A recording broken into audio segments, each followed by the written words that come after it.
After 25 years beside him, raising kids, building his business, he left me for someone who makes him feel young again. So I let him. And gifted his new bride a framed photo, our prenup signed and dated. She smiled politely until her lawyer translated it. Now they both feel old. The day I found Luke's wedding ring abandoned in the soap dish wasn't the moment he left me. That had happened years before. In increments so small I barely noticed until the chasm was too wide to cross. 25 years earlier, I'd stood in his parents' backyard, clutching wildflowers, making promises under string lights.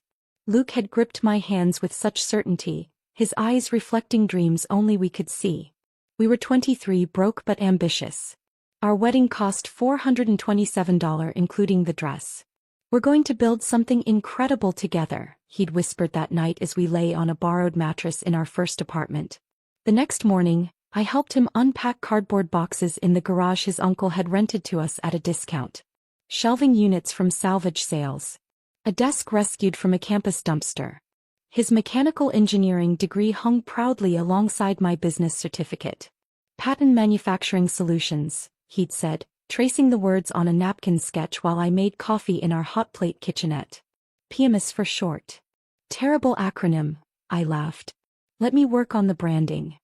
By sunset I designed our first logo. Blue and silver, contemporary but trustworthy. The next morning I started making cold calls while Luke tinkered with prototype designs for his first industrial mixing valve. Our first client meeting happened in our living room. I'd borrowed a blazer from my sister, spent an hour arranging cheese on a plate we'd received as a wedding gift. Luke paced nervously before they arrived. I took his hand, steadied him, whispered marketing points we'd rehearsed together. They signed a contract for $3,200. Not enough to live on but enough to believe. Those early years blend together now. Late nights updating spreadsheets by hand, the ancient computer whirring while Luke slept on the couch, having passed out after a 16-hour prototype session. I'd gently remove pencils from his fingers, cover him with the Afghan my grandmother had made, and continue working until dawn. When I discovered I was pregnant 3 years in, we panicked. Then adapted. I took client calls between bouts of morning sickness. Negotiated our first warehouse lease while 7 months pregnant, one hand on my swollen belly as I argued for better terms. The leasing agent took pity, knocked off 15%. "My wife did the same," he'd confided. "You two are gonna make it." Emma was born during our busiest quarter to date. I brought her to the office when she was 2 weeks old, a bassinet beside my desk as I fielded calls and managed shipping logistics. Luke's mother helped when she could, but her health was already failing. "You're incredible," Luke would say, kissing my forehead as he rushed out to meet with a potential investor. And I believed him. I believed in us. By the time Jack arrived 3 years later, we had 6 employees and had moved into a proper office park. I'd created systems, protocols, filing methods. I'd learned accounting software, taught myself HTML to build our first website, handled customer complaints with such finesse that dissatisfied clients often became our most loyal advocates. The night Jack developed pneumonia at age 4 sticks with me still. His tiny chest heaving, fever spiking to 104. "I've got that trade expo in Denver," Luke had said, hovering uncertainly in the hospital doorway, bag already packed. "Go," I'd told him. "We'll be fine." I spent 3 nights in that vinyl hospital chair, neck cramping, working on my laptop during Jack's brief periods of sleep. When he finally improved, I drove him home, tucked him into bed with his favorite dinosaur toy, then dialed into Luke's presentation remotely to help him close the deal. The business grew. We hired more people. Moved to a larger facility. Through elementary school concerts and teenage driving lessons, through my father's funeral and Luke's mother's decline, I balanced it all. Our home, our children, his company. I say his company, though my fingerprints were on every contract, every employee handbook, every anniversary celebration. I never took an official title. Never drew a formal salary. What was his was ours, we'd agreed. At our 20th anniversary dinner, the last one he remembered, Luke raised a glass to me. "To the woman who makes everything possible," he'd said. Our children, then in college, had clinked glasses in agreement. I didn't notice when things began to shift. Maybe it was when we became too successful for crisis. When routine replaced desperation. When Luke started attending networking events alone because, Someone needs to keep things running. Cassandra arrived on a Tuesday. 26, MBA fresh from Wharton, sleek ponytail and perfect teeth. Our new marketing consultant, Luke announced. She's got amazing ideas for digital expansion. I'd nodded, extended my hand. Welcomed her to our family business. She's just full of ideas, he said later that week. Energizing to have her around. I noticed the changes in increments. Luke checking his phone during dinner. The subtle scent of an unfamiliar cologne. Late meetings that couldn't possibly run that long. Our 25th anniversary approached. I hinted about the Amalfi Coast trip we'd always promised ourselves. Luke would change the subject, mention supply chain disruptions, rising costs. The day itself came and went. No card. No acknowledgement. I made dinner anyway, lit candles. He texted at 7, caught up at work. Don't wait up. A week later he sat me down at our kitchen table, the same one where we'd helped our children with science projects and college applications. His voice held the detached professionalism he used with underperforming vendors. I feel stuck, he said, not meeting my eyes. I want to feel young again. Something cold and certain settled in my chest. And you think she'll give you that? He shrugged, a gesture so dismissive of 25 years it almost took my breath away. She gets me. We laugh. She makes things exciting. I didn't scream, though my throat burned with unspoken words. I didn't beg, though my heart hammered with panic at the abyss opening before me. I just nodded. Then go. He looked surprised, had expected tears perhaps. Arguments. A scene. Instead I stood, collected our dinner plates and began washing them with methodical precision.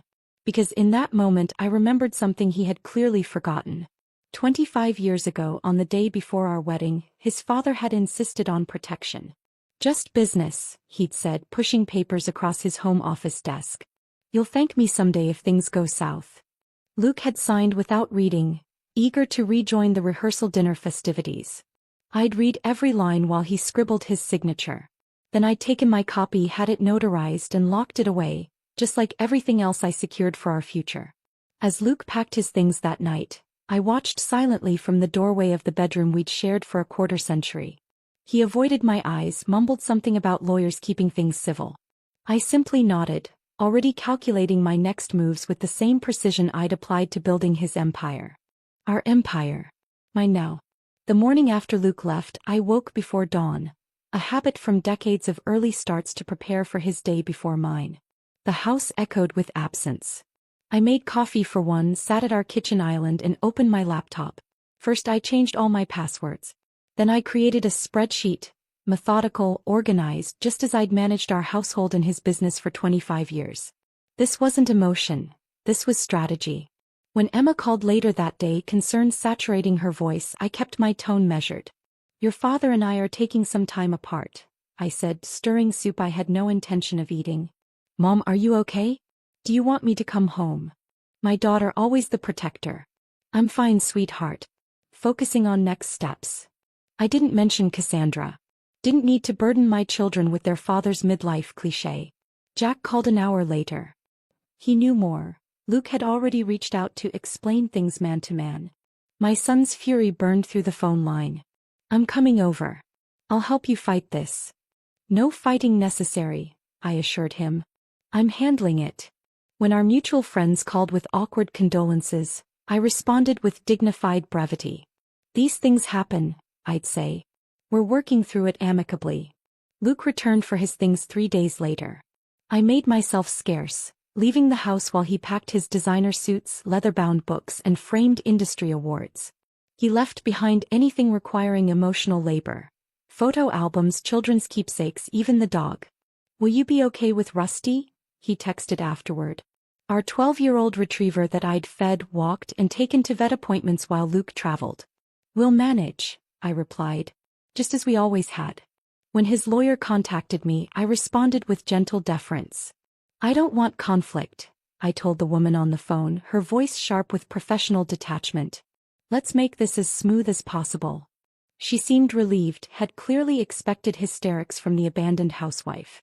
Mr. Patton has expressed similar sentiments, she assured me. I bet he had. I waited a full week before contacting Marianne Levitt, the estate attorney who had helped us draft our wills 15 years earlier. Her office smelled of leather and lemon polish, an environment of old money discretion. "I remember the prenuptial agreement," she said, adjusting her glasses as she scanned her computer screen. "Quite standard for its time, with some interesting clauses regarding infidelity." I nodded calmly. "I'd like to review our options." "Options?" Her mouth curved slightly. "You've always been precise with language, Paige." I spent 3 hours in her office that day, emerging with a comprehensive understanding of every legal advantage at my disposal. Meanwhile, Luke embraced his freedom with the enthusiasm of a college freshman. Cassandra moved into his new downtown apartment within 17 days of our separation, a fact relayed to me by our neighbor Martha, who'd spotted them unloading furniture from a rental truck. "Such a pretty young thing," Martha had said, squeezing my arm. "But no substance. Not like you." I smiled and thanked her for the pie she'd brought, comfort food for the discarded wife. Social media became my silent intelligence network. Cassandra documented their new life with filtered enthusiasm, rooftop dinners, weekend getaways, matching workout gear. She tagged herself future Mrs. Patton within the first month. Her bio briefly included CEO wife and marketing director at Patton Manufacturing Solutions. I never commented, never reacted, just observed and archived. 42 days after Luke's departure, I returned to the office, ostensibly to drop off some historical files I'd kept at home. The receptionist's face registered shock, then pity. "Mrs. Patton. So nice to see you.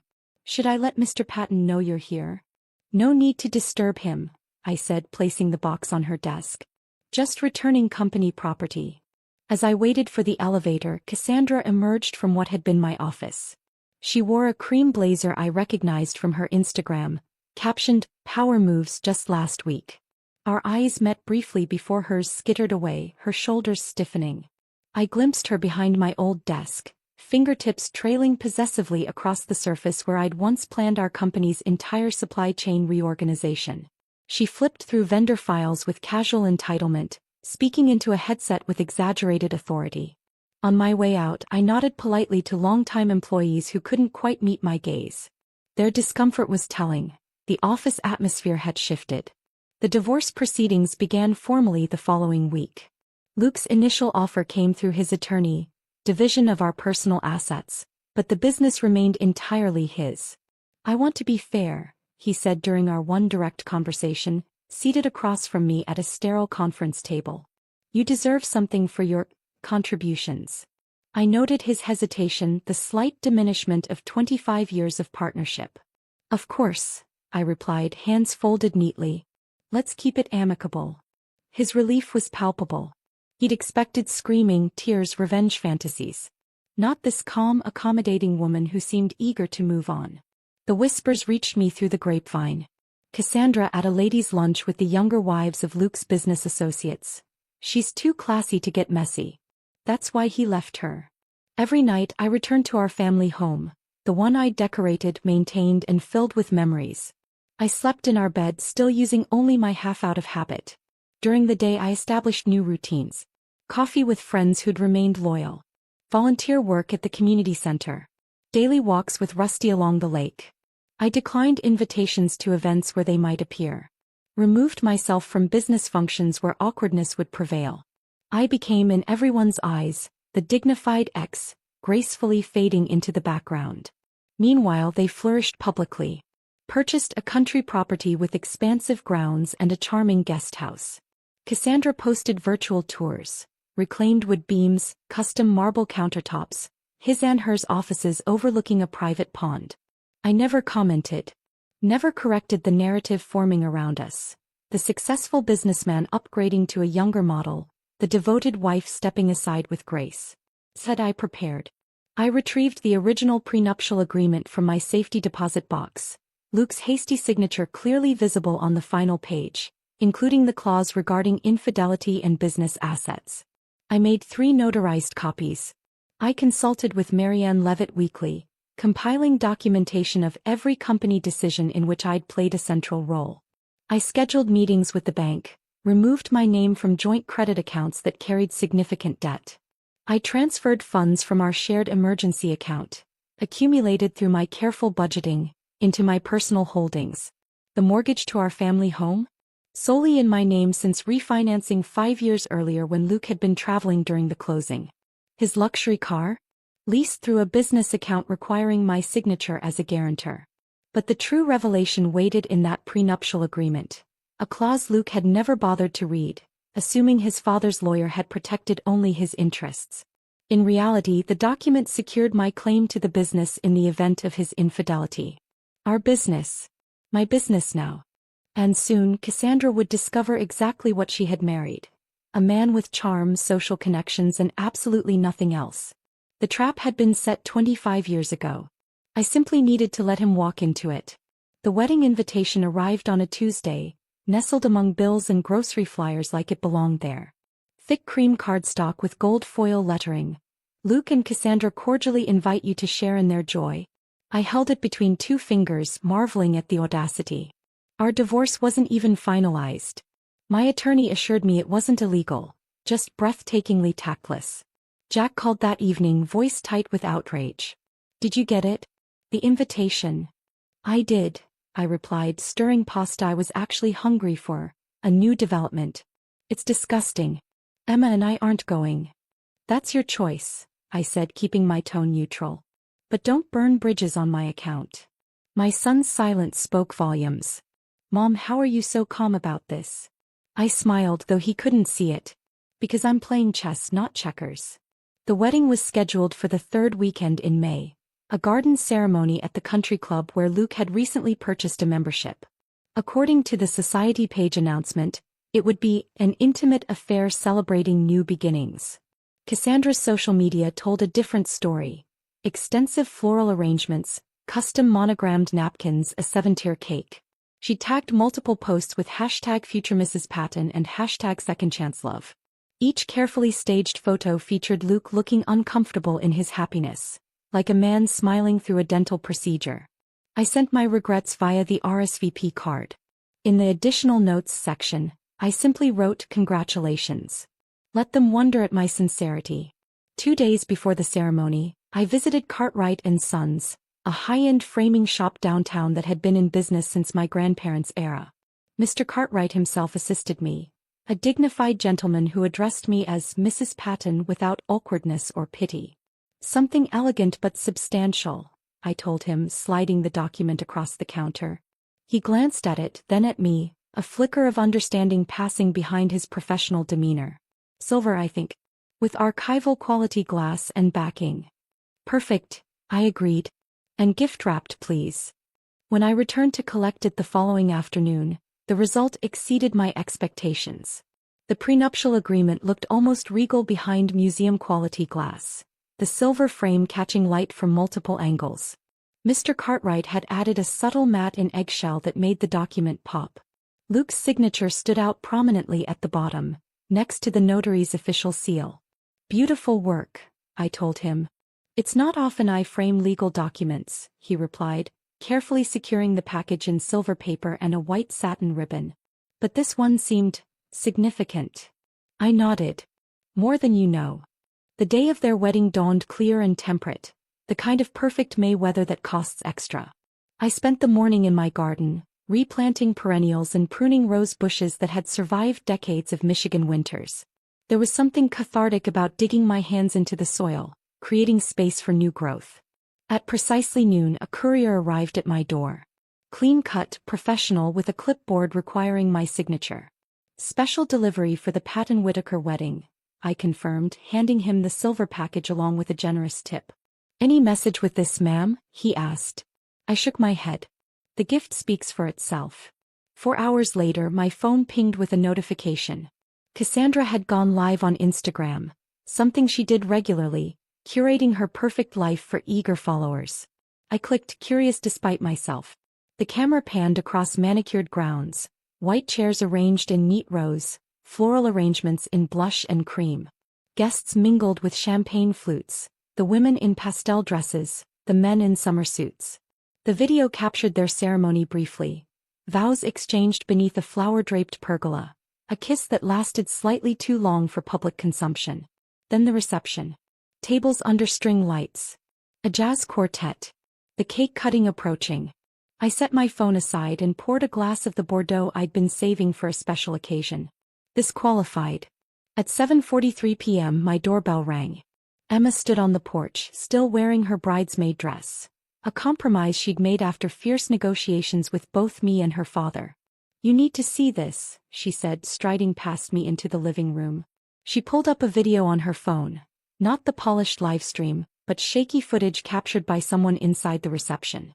Cassandra, radiant in her fitted gown, opening gifts at a table of honor. Laughing, exclaiming, passing items to Luke, who looked increasingly bored. Then my package, distinctive in its silver wrapping. "This one doesn't have a card," someone off-camera remarked. Cassandra turned the package over, examining it. "Mystery gift," she said playfully. "Maybe it's from a secret admirer." The camera zoomed unsteadily as she unwrapped it, revealing the silver frame. Her expression shifted to polite confusion. "A photo," she guessed, lifting it from the tissue paper. Then recognition. Not of the document itself, but of what it represented. "What's this?" she asked, voice sharpening with uncertainty. Guests leaned closer, curious. Luke was caught in conversation across the room, oblivious. Then an older man approached, Cassandra's father, I realized. A partner at Whitaker and Associates, a mid-tier law firm known for corporate litigation. He took the frame, adjusted his glasses. The camera caught his expression shifting from curiosity to recognition to alarm. His jaw visibly tightened as he read the highlighted clause. "In the event of infidelity by either party, the betrayed spouse shall retain all business equity, control of the primary residence, and full management of retirement investments regardless of contribution." He whispered something to his daughter, angling the frame away from prying eyes. Cassandra's face drained of color, the contrast against her white dress almost theatrical. Luke approached then, champagne in hand, still laughing at some joke. "What's going on? Another toaster oven? Is this real?" Cassandra asked, voice barely audible on the recording. Luke peered at the frame, confusion giving way to shock. His champagne glass tilted, liquid sloshing dangerously close to the rim. "She kept it," Cassandra muttered. "All this time." The camera captured the exact moment Luke understood.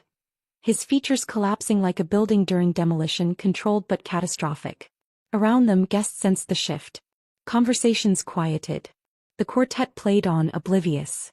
Cassandra set the frame down with careful precision. No dramatic gestures. No tears. Just the calm deliberation of someone recalculating everything. The video ended abruptly. Emma looked at me, her expression a mixture of awe and concern. "Mom, did you really?" I sipped my wine. "I simply returned a document that belonged equally to both of us. But the timing was perfect," I finished. "Beginnings should be honest, don't you think?"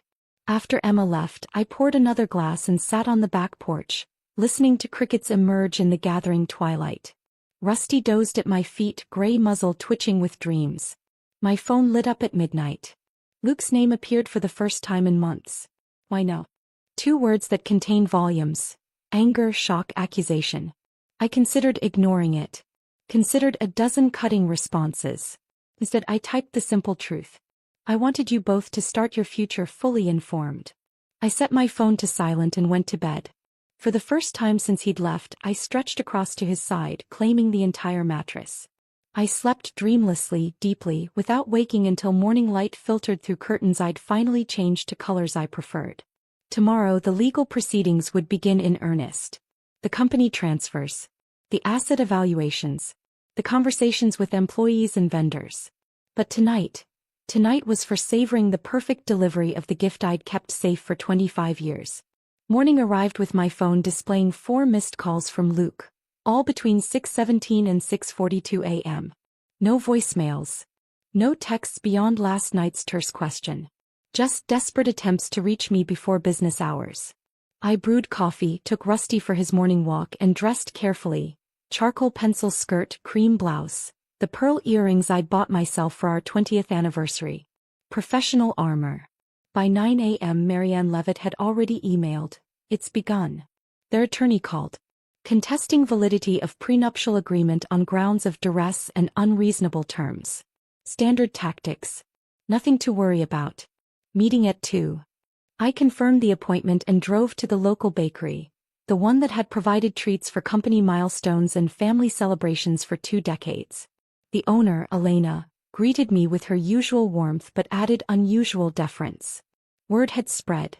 "The usual order, Mrs. Patton?" she asked, reaching for a box. "Yes, but deliver it to the office today, please.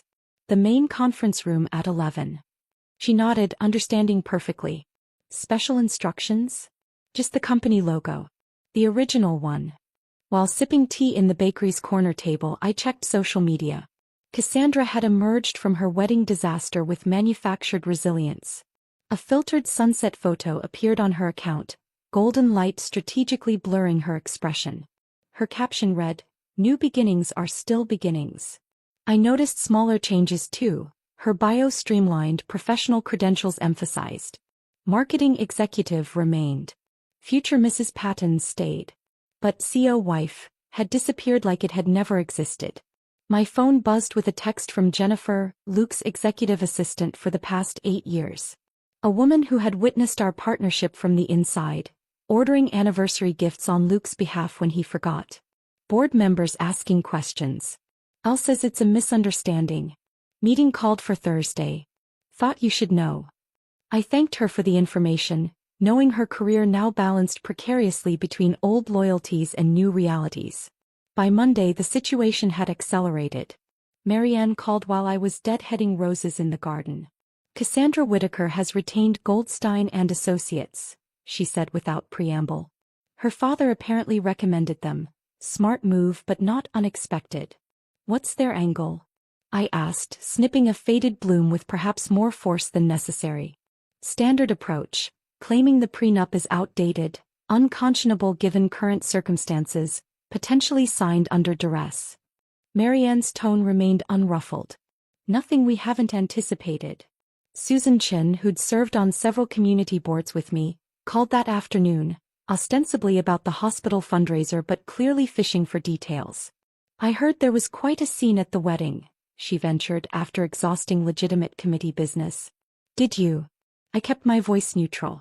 Cassandra apparently broke down crying later. "In the restroom. Said she didn't know what she'd gotten herself into." I murmured noncommittally but filed away the information. "She thought she was marrying into the company," Susan continued, unable to contain herself. "Not just the man." "Understandable confusion," I replied, allowing myself that small indulgence. The official letters arrived Tuesday morning. Formal notifications of intent to contest, requests for negotiation meetings, thinly veiled threats of prolonged legal battles. I forwarded everything to Marianne without reading beyond the opening paragraphs. Meanwhile, the company continued operating. I hadn't yet exercised my legal right to step in, choosing instead to watch how Luke would handle the unfolding crisis. Through Jennifer's discreet updates, I learned he'd told the executive team that everything was under control, a minor marital misunderstanding being resolved. But the company rumor mill churned relentlessly. Employees whispered about potential ownership changes. Vendors called with routine inquiries about payment guarantees. A major client postponed signing a contract renewal, citing internal review processes. By Wednesday, Luke could no longer maintain the facade. He requested a meeting through proper channels. His attorney contacting mine, who then contacted me. "Do you want to take this meeting?" Marianne asked. "Legally speaking, you're under no obligation." "I'll see him," I decided. "But on my terms. My office tomorrow at 4. The office I'd selected was not Luke's expansive corner suite with its walnut desk and city views. Instead, I chose the smaller space I'd always used when working at company headquarters. No pretense, just functionality. I arrived an hour early to review documents with Jennifer and Michael, our CFO, who diplomatically maintained communication with both sides. "The Q2 projections look concerning," Michael noted, sliding financial reports across the desk. 3 major accounts have put orders on hold pending leadership clarification. I nodded, scanning the numbers. "And the Westridge contract?" "Still in limbo. Their procurement office wants assurance about who they're actually doing business with." Luke arrived precisely at 4, looking like he'd aged 5 years in 5 days. The confident stride was gone, replaced by careful movements. Dark circles shadowed his eyes, his typically immaculate suit slightly rumpled. "Thank you for seeing me," he began, settling into the visitor's chair across from my desk. I merely nodded, waiting. "This situation," he gestured vaguely. "It's affecting the business. Clients are nervous. The leadership team is confused." "Understandable," I replied. "Uncertainty tends to make markets nervous." He leaned forward, voice dropping. "Can't we renegotiate? Work out something fair? 25 years count for something, Paige." "They counted for everything," I corrected, "until you decided they didn't." "You're being petty." The accusation burst from him with sudden heat. "This is about punishment." I regarded him calmly, remembering countless negotiations where I'd maintained composure while male clients or vendors lost theirs. "No, Luke. I'm being legal. The agreement we both signed stated specific consequences for specific actions. You chose the actions. I'm simply enforcing the paperwork. That agreement was signed when we had nothing." His voice rose, then fell as he glanced toward the door. "It's unreasonable now." "Yet you never updated it," I noted. "Not during our second refinancing. Not during our third. Not when we restructured the company 5 years ago. Your lawyer reviewed those documents each time, Luke. You signed them. Each time." He ran a hand through his hair, a gesture so familiar it almost triggered unwanted sympathy. "Her father says it's ironclad." "It is." Something in my tone finally penetrated. His shoulders slumped slightly, reality settling over him like a heavy cloak. In that moment he looked tired. Older. The handsome face that had once made my heart race now just looked worn. "What do you want?" he asked finally. "Nothing more than what's legally mine," I answered. "The company returns to my control next week. You're welcome to stay on in a reduced capacity if you wish. Or accept a severance package." He left without giving an answer, shoulders rigid with remaining dignity. Through Jennifer's network I learned the aftermath. Cassandra had stopped attending business functions. Her social media went quiet for 3 days, then resumed with conspicuous absence of Luke or company references. Against all advice, Luke brought her to one final industry dinner the following week. A desperate attempt at normalcy. Jennifer described the evening with diplomatic restraint. Silent stares, whispered comments, the young bride's increasing discomfort as the evening progressed. 2 days later, a real estate agent I knew called with gossip she couldn't contain. "The guest house on Luke's property? Cassandra moved into it yesterday. To get space, according to the housekeeper." I thanked her for the information, neither confirming knowledge nor expressing surprise. The following Monday I formally reclaimed my office at company headquarters.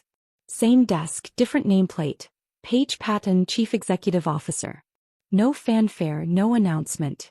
I simply arrived, nodded to the receptionist and began reviewing quarterly reports. Employees stopped by throughout the day, some nervous, some relieved, all curious. I addressed each with the same calm efficiency I'd always employed. "Business continues," became my mantra. "Goals remain unchanged." I didn't post triumphant messages online. Didn't issue melodramatic press releases. Didn't leak stories to industry publications about the scorned wife's revenge. I simply worked. Scheduled meetings. Signed contracts. Reassured clients. Steadied the company that had always been partly mine, now fully so. With silence and precision, the same qualities that had built everything from the beginning. Seasons shifted. Leaves turned and fell. The company stabilized under my official leadership, and I settled into a rhythm I'd actually created decades ago but never claimed as my own. Patton Manufacturing Solutions became Patterson Solutions, a subtle rebrand that acknowledged history while charting a new course. The logo remained similar, just refined. Evolution, not revolution. 6 months passed. I tracked Luke's diminishing presence through industry whispers and the occasional social media post for mutual connections. He'd taken a consulting position with a former competitor, a step down from CO, but respectable enough to save face. Their holiday party photos showed him standing slightly apart from the group, smile not quite reaching his eyes. Cassandra had transitioned to lifestyle influencer status online, posting less about being a corporate wife and more about wellness routines and home decor. The guest house featured prominently, reframed as her creative studio space. Their joint appearances grew increasingly rare. I focused on what mattered: streamlining operations, pursuing new markets, mentoring promising employees. Our Q3 earnings exceeded projections. The trade publications that had whispered about leadership turmoil now praised our seamless transition and innovative direction. December arrived with its usual flurry of year-end deadlines and holiday obligations. I'd stayed late finalizing acquisition paperwork. A small competitor with complementary technology and an excellent customer base. The office had emptied hours earlier, most employees attending the holiday gala at the Westbrook Hotel across town. I'd declined to attend, sending Michael as company representative instead. Some boundaries were still best maintained. The security desk called up at 7:42 p.m. "Mrs. Patterson, there's a Mr. Patton here to see you." "No appointment." I hesitated, surprised not by his presence but by my lack of immediate reaction to it. "Send him up." I closed the acquisition file, straightened my desk and waited. The elevator chimed. Footsteps approached, slower than his former confident stride. Luke appeared in my doorway, looking like a diminished version of himself. Thinner. Shoulders slightly hunched.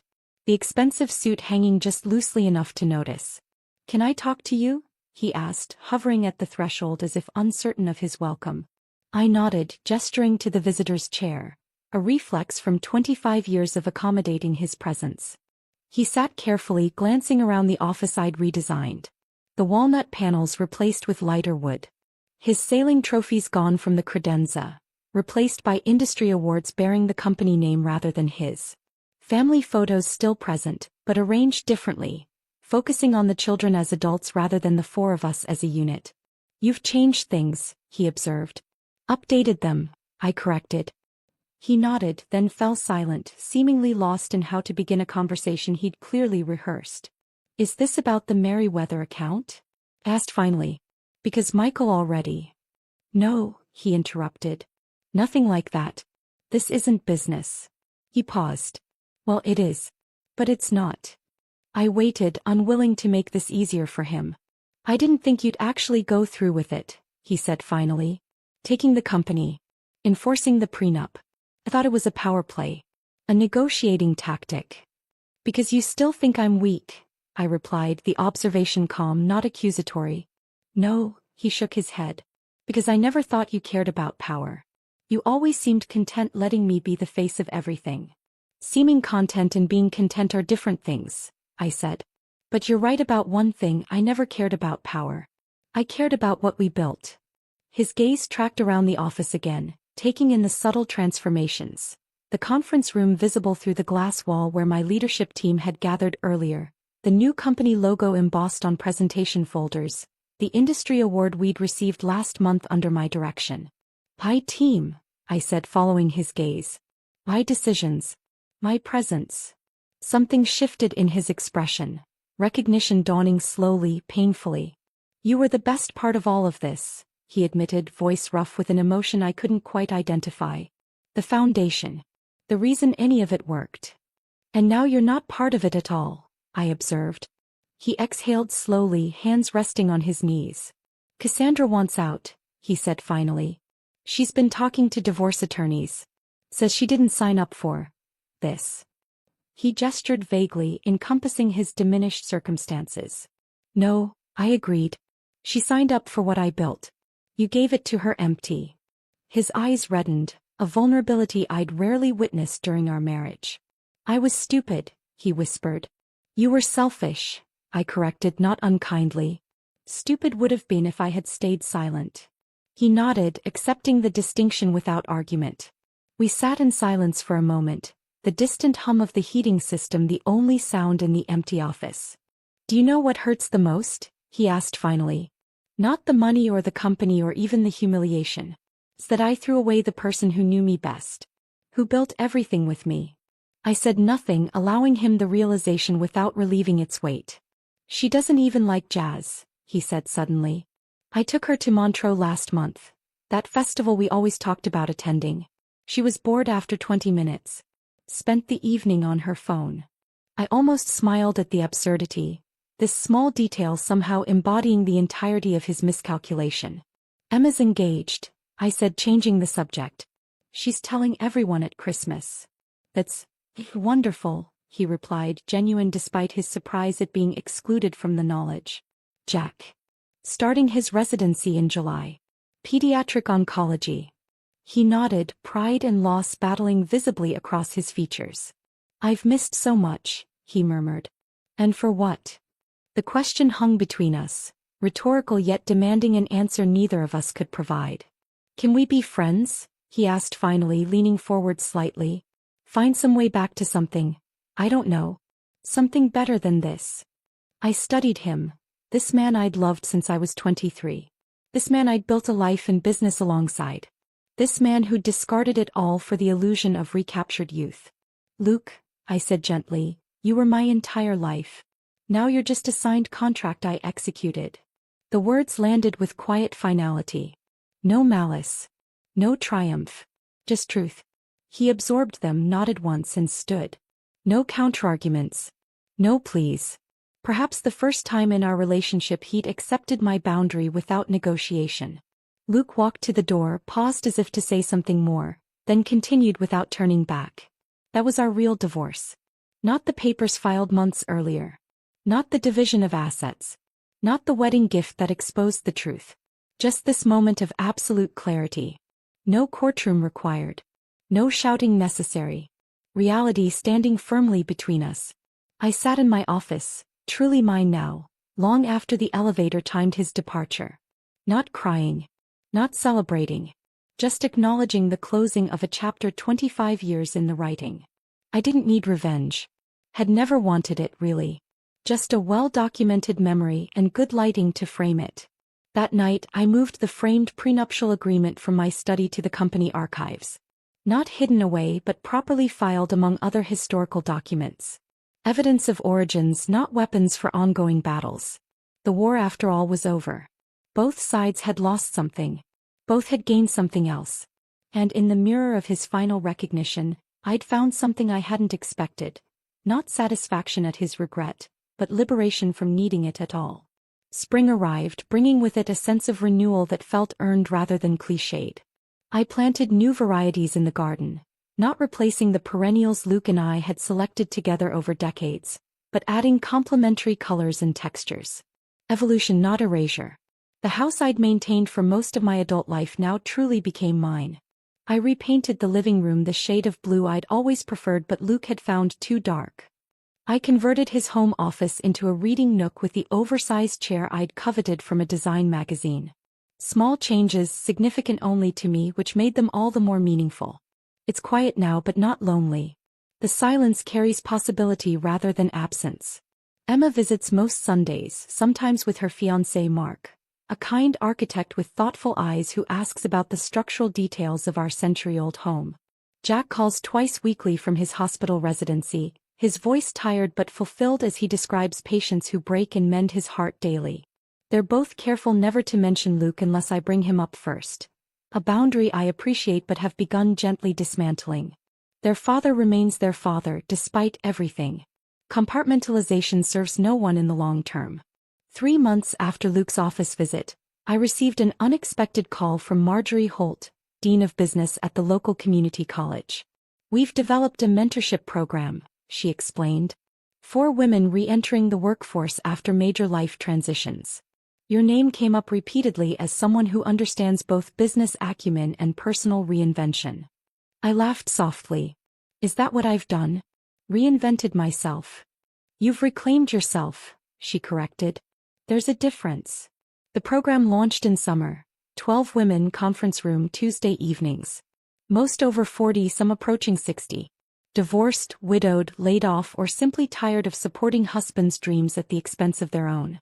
They arrived with resumes listing volunteer work instead of paid positions, with half-finished degrees abandoned for family obligations, with business ideas nurtured secretly for decades. They came to me broken, starting over. Not that they would use those terms. They spoke of transitions and new chapters. But I recognized the look in their eyes, the disorienting blend of terror and possibility that comes when foundations shift. I don't know where to begin, admitted Caroline, a former pharmaceutical sales rep who'd spent 15 years raising children while her husband built his dental practice. only to discover his relationship with his hygienist extended beyond professional boundaries. Don't just move on, move smart, I told her and the others. Emotion is understandable. Strategy is essential. I taught them what no business school covered: how to leverage domestic skills for professional environments, how to translate voluntary labor into marketable experience, how to recognize their own worth in a system designed to discount it. We discussed prenuptial agreements, investment strategies, intellectual property rights, the unsexy paperwork that determines futures when relationships crumble. The company continued thriving under my leadership. We rebranded officially to Patterson Solutions, my maternal family name now prominently displayed on headquarters signage and marketing materials. The transition proved beneficial. Clients appreciated the fresh perspective while maintaining established relationships. Several competitors who dismissed the leadership troubles as fatal now sought acquisition talks. People inevitably ask about Luke when I attend industry functions or charity events. Former associates probe delicately, curiosity thinly veiled as concern. I've developed a simple response: we had different goals. It's true, concise, and reveals nothing while appearing transparent. A corporate communications strategy applied to personal matters. Cassandra remarried 8 months after her separation from Luke became public. A real estate developer her own age, financially stable, socially appropriate, uncomplicated. Their wedding announcement appeared in the same society pages that had once celebrated her union with Luke, though notably more subdued in tone and scale. I heard through retail circles that she'd accepted a management position at an upscale boutique downtown, handling marketing and social media, playing to her strengths. When we occasionally cross paths at community functions or restaurants, she's unfailingly civil. No dramatic glares or pointed avoidance.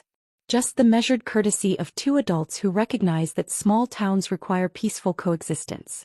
I hold no grudge against her. She didn't steal anything.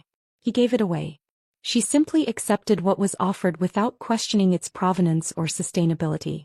Luke remains in the area, though his consulting position eventually transitioned to something more permanent with a firm in the next county. Sometimes I see his car around town, the silver Audi he purchased after the divorce, more modest than his previous vehicles but still maintaining appearances. He never honks or waves when our paths cross. He knows better. Not because I harbor anger but because we've exhausted our relevant connections. I've moved the framed prenuptial agreement from the company archives to my home study. Not displayed prominently but not hidden either. Just another document among books and photographs. I keep it not out of pride or bitterness but principle. A reminder that legal foresight isn't vindictiveness, it's self-respect. That documentation matters. That intentions without protections are merely wishes. The business mentorship program expanded to neighboring counties, then statewide. I've been invited to speak at women's leadership conferences, my story sanitized for public consumption but no less impactful for its editing.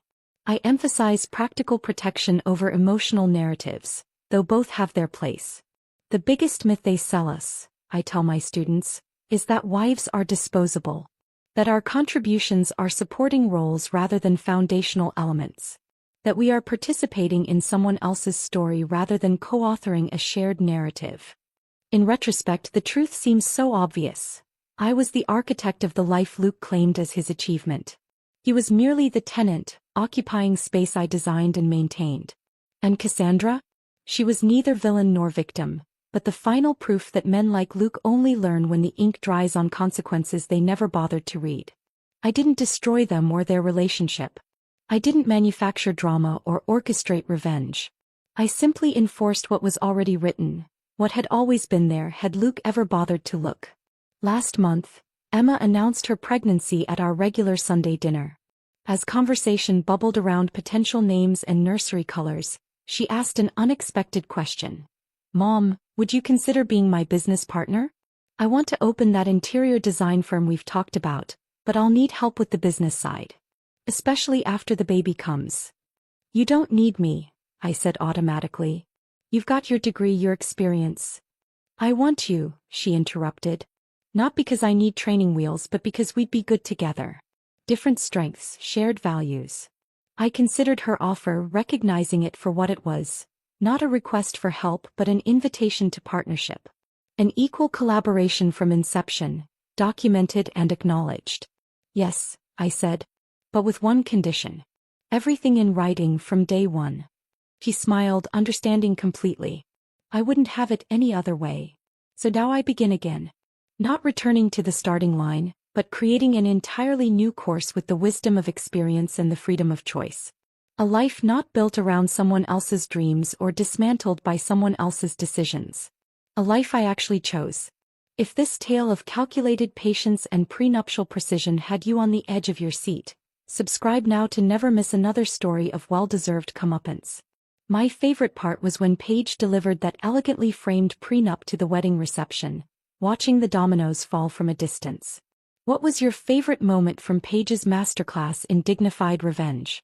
Drop it in the comments below. Don't miss more satisfying stories of justice served cold.